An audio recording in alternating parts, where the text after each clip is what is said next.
Hey, everybody. Morning. Morning, Matrix Money Tuesday. Good morning, everybody. The last Matrix Money Tuesday at 10 a.m. Yes. Yes. It won't be morning anymore. It'll be evening. Yep. And it's all my fault. It works so far, everybody. There we go. We got a lot of people in the chat. Yeah, what's going on? Oh, my goodness. Yeah, I guess we do. Holy cow. Yeah. Automatic Beats, welcome. Morning. Appreciate you being here. Mike, as always, welcome. Chris, welcome. Morning. 100 Air. Good to see Morning. everybody. Good to see everybody. My funky dudes. Got Pat. So what? Oh, did I miss Pat? Oh, sorry about that. Popped it in there. Whoops. Whoops. Want to start out with the markets? What do you say, guys? And then we'll. Just before, I think we should just say that starting next Tuesday, we're going to be doing the podcast at 6 p.m. on Tuesdays. Rather than mornings, we're going to be moving it into the evening. It just works out for all of us. Yep. Sorry? Eastern. Just Eastern, so everybody knows. Yes, Yeah. sorry. 6 p.m. Eastern time. It'll be Tuesday evenings rather than mornings.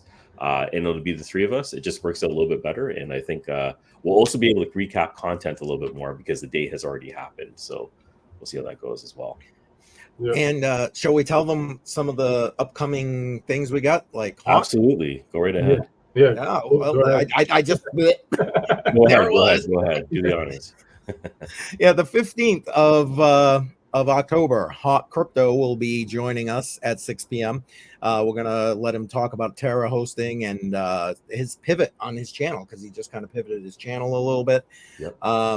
So I don't know about you guys, but I'm looking forward to that. Oh yeah, I'm a fan of Hawk's crypto channel. I like his exciting opinions. They're very strong, and I agree with some of it as well. So it's a great channel. Yep, I agree. And then we're going to be rescheduling Daniel Diaz. Yes, I mean I've been going back. I don't know if you guys noticed. I was going back and forth with him a little bit yesterday. Hopefully, we'll have him right after Hawk, either the following week or the week after that.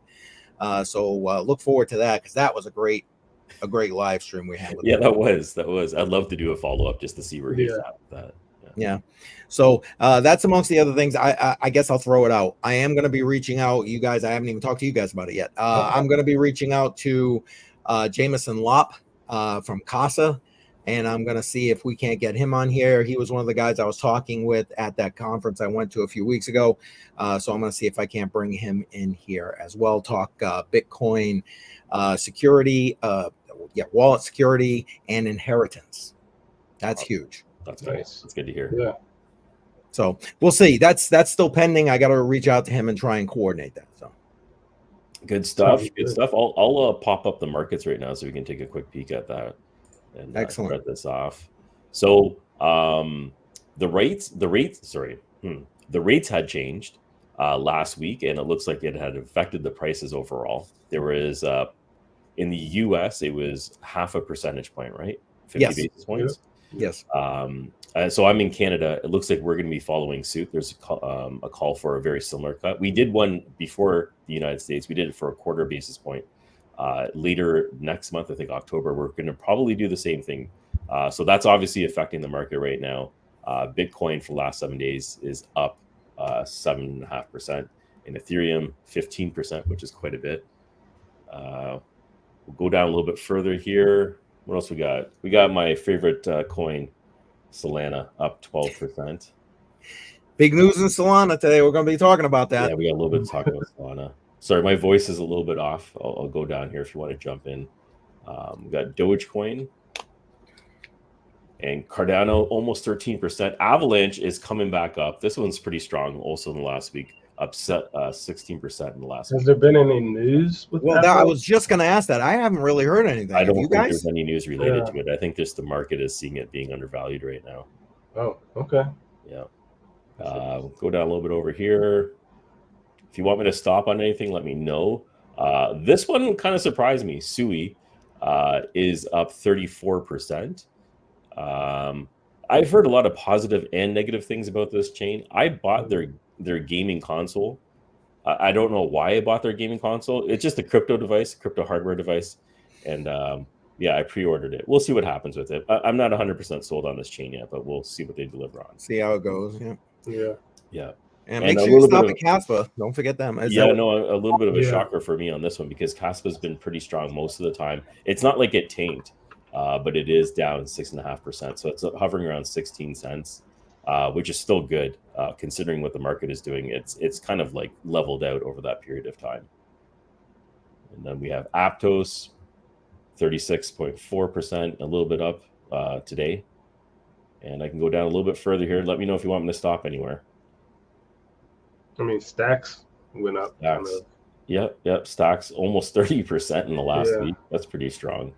yeah, it is. A lot of huge bounce backs, right? Since that rate cut was announced overall. Yeah. And So then I guess.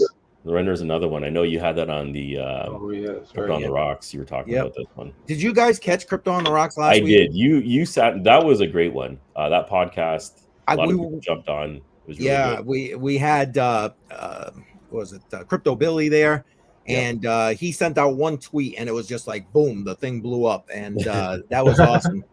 It was awesome. Nice. Yeah, that was definitely good. This is another one I've been watching. Arbitrum. This one's up almost 20% on the week. It's now 60 cents. I still think this is undervalued. I think anything below 80 cents, not financial advice. I think anything under 80 cents is still a very good value. Thank you for dropping that in there. Yeah, no problem. Yeah. I still think that's still good value for Arbitrum. And we'll go down a little bit further here.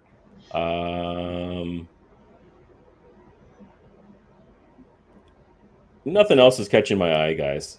Yeah, I'm good with that. Okay. Yeah. All right. So we'll leave it at that. I'll pull that off the screen for you. And then let's see. I think we got a few people in here. I thought I saw. Yeah, right here. This TD, welcome by the way. And yeah, he liked the Diaz live. Well, he's coming back. We had just got to iron out the date. Yeah. Mike is asking, what time is it for you guys right now? It's just after 10 a.m. Eastern. Yeah, I think Mike's in Europe, so his time zone's a little bit different. So the 6 p.m. I don't know. Yeah, I think he's a little bit later. 4 hours ahead of us or something like that. I feel like it might not work out, and that's the other thing, right? Like if this doesn't work out, then we'll just go back to what we did before. Yeah, this is just testing grounds. We'll see how this works out. Right. Yeah. And Sadie's in the house. Welcome, Sadie. Morning, Sadie. All right. Well, let me get my stuff set up, and we'll start going here. So Solana, I love Solana.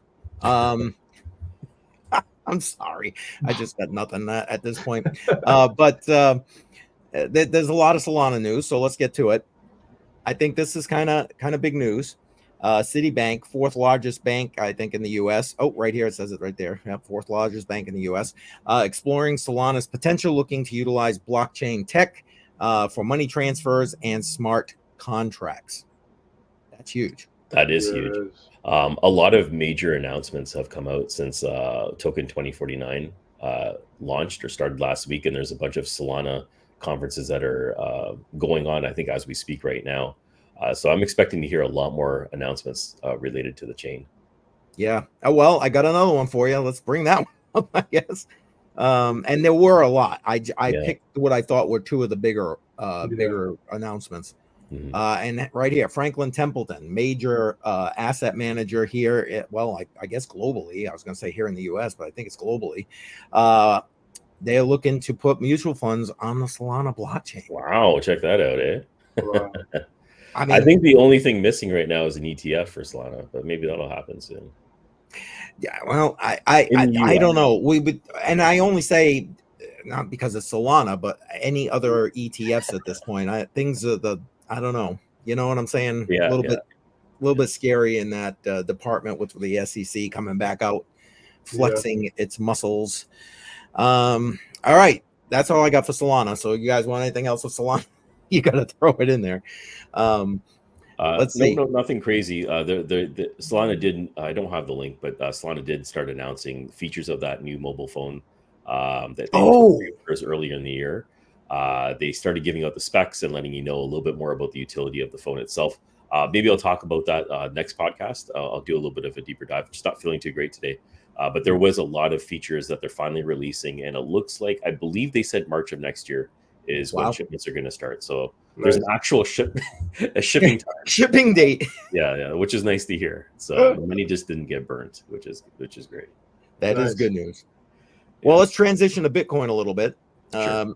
You always hear how Bitcoin is so bad for the environment, et cetera, et cetera.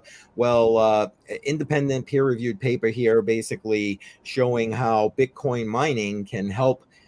In particular, they're talking about biorefineries here, but basically for this whole green initiative thing. So link is all I'm talking about, by the way, in the description, and this will take you to the link that's here will take you to an article, and then all the links to the full everything is there, just Awesome. so everybody knows.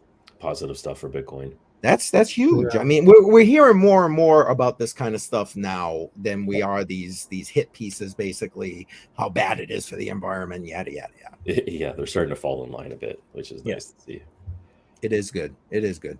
I got one more Bitcoin thing, and this comes with an actual video. I thought if you guys didn't mind, we could play it. It's about 2.5 minutes long. Sure. It's basically a news broadcast. Small country in the Himalayas. Any idea? Have you ever even heard of it before? No. Yeah. Me either. Prior to this, no idea. But I guess they're like total GDP. They're so small that total GDP is like 3 billion or something like that. It's like they're teeny. They're just a teeny country. But they basically been using hydro power to mine Bitcoin, and they are now the 4th largest Bitcoin holder as a country. Wow. Okay. All right. Yeah. US, I think it's US, China, UK, and then them. Now Wow. they literally blew by like El Salvador, who's literally using it as tender. Yeah. And they've been buying it huge. So this is interesting. Yeah. Sorry, it's a 2-minute video. Yeah. Care if I run it? Yeah. Go ahead. Run it. All right. And now moving to Asia, Bhutan, the Himalayan kingdom known for prioritizing happiness over wealth, has quietly emerged as a major player in the cryptocurrency world. With $780 million worth of Bitcoin, which is nearly a third of its GDP, Bhutan has become the 4th largest government holder of Bitcoin. Now, what's fueling the country's ambitions to become a leader in green crypto mining? Here's our report with answers. Nestled in the Himalayas, Bhutan, a tiny Buddhist kingdom with fewer than 900,000 people, has emerged as an unexpected yet powerful player in the world of cryptocurrency. Known for its serene landscapes, happiness-centric philosophy, and commitment to sustainability, Bhutan has quietly amassed a significant treasure. Over 13,000 Bitcoin, worth approximately $780 million. For a country with a GDP of just under $3 billion, this is a staggering sum, making Bhutan the 4th largest government holder of Bitcoin globally. The Himalayan kingdom is only behind the United States, China, and the United Kingdom as it overtook El Salvador, Ukraine, and Germany. Crazy, right? That is insane. Unlike the United States and China, which gained their cryptocurrency through seizures and legal battles, Bhutan took a more proactive approach by investing directly in Bitcoin mining.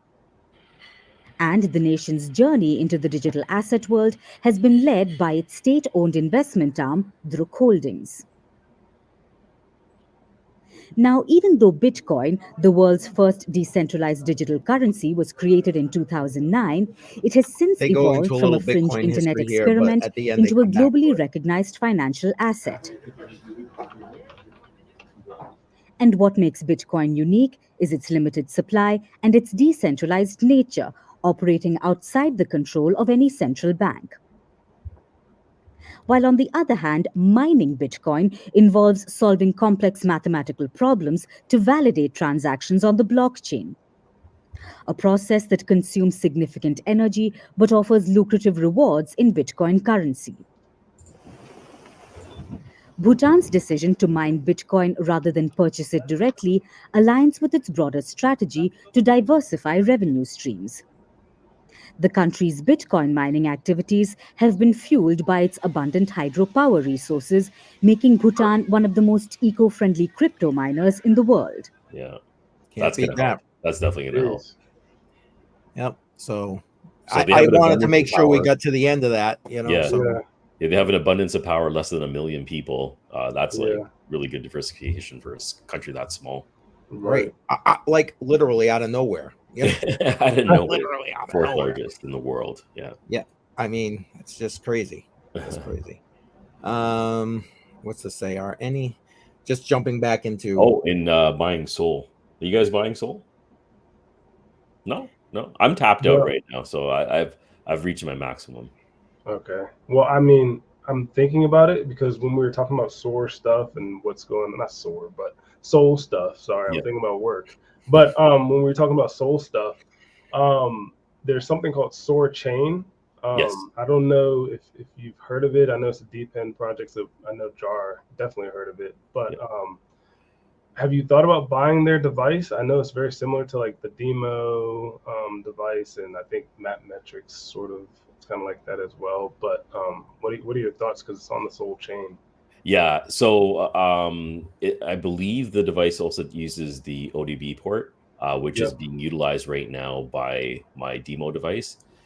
So unless I can find a splitter or some way to use two at once, I'm not planning on doing it. The other thing I heard about Sword Chain, and I'm not sure if this part is true, but I believe you have to have your the app opened when running it. I don't know if that's maybe I might be getting it mixed up, but if you have to have the app open while you're driving at all times in order to earn, that's a huge con for me. For me, it should be just running in the background, right? So, but maybe I might be mixing that one up. I'm not sure.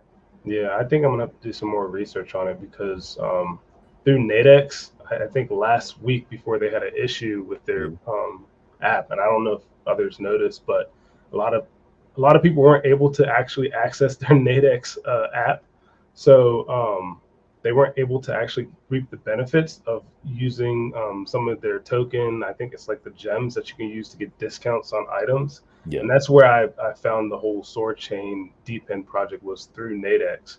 But yeah, I'm trying to do some more research on it. I might get it. I might do a video on it. Maybe we'll see. But it seems interesting. And also, you can. I'll send you a link for a splitter that works.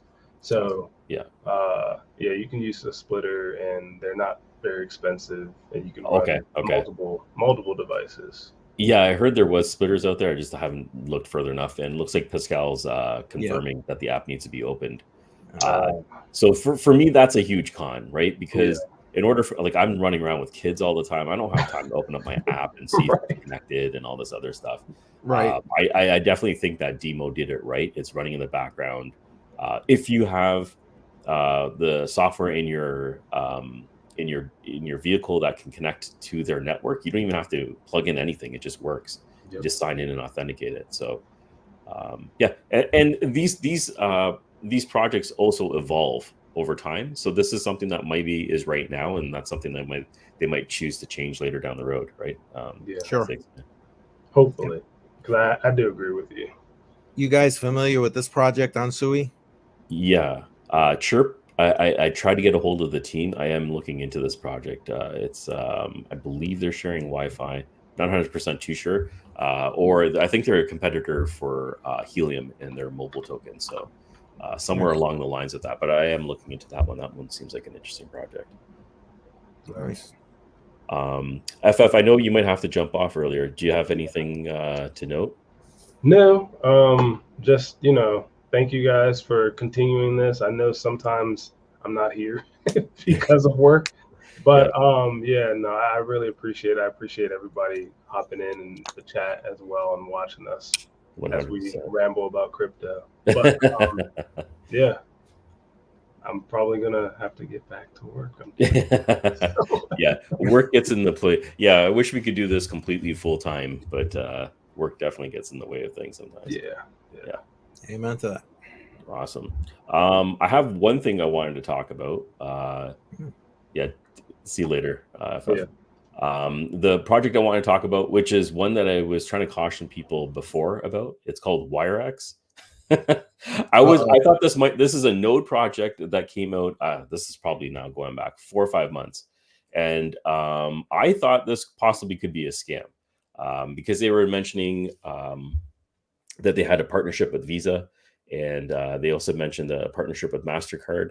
And apparently their partnership is real. The head of crypto that deals with Visa went on a podcast, spoke about WireX. This is a real partnership that's taking place. They're just terrible at launching a node project. So their information was scattered. You couldn't join the Discord. Whoever was managing the project did a very poor job. Poor enough that I thought this was a scam. Even though I did initially buy one node, I had removed my videos on this one just because I didn't want to have any sort of influence in people jumping into it. But it is real. If you did buy a node, then you're on the positive side of things, because this will have a token generation event happening either later this month or early next month. And a lot more details will come out related to that project. Any So idea definitely when wanted to they're point going to that. launch the card?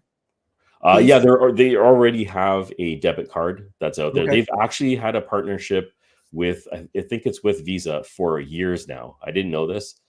So they started off with a prepaid Visa card where you could load it with crypto and then convert it to a stable coin and make purchases with that.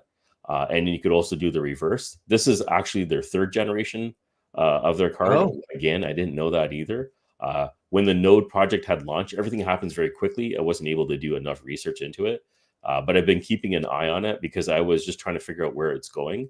But it does seem like a lot of positive things are coming out, and there's been a lot of reinforcements of the commitments that they've said they've made and the partnerships that they've said they've made. So those have been solidified. So I definitely think it is a real project, and it has some big things coming up. Nice.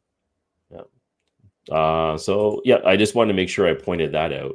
I don't have anything else. That's okay. What are you working on for yourself and your channel? Yeah, so right now I have some devices that were compatible with Planet Watch. I know there's a lot of people that jumped onto this project called Planet Watch maybe about a year or so ago, and a lot of the Planet Watch went down, and the token's not worth anything right now. A lot of disgruntled people on that project. There was a new project that came over that purchased them and bought them outright. They're called Ambient, and they're starting to convert those people who had devices and had licenses over to their network. And I'm looking for multiple ways to mine the current devices that they have. So I have one called, it's not coming to my head, Ambient.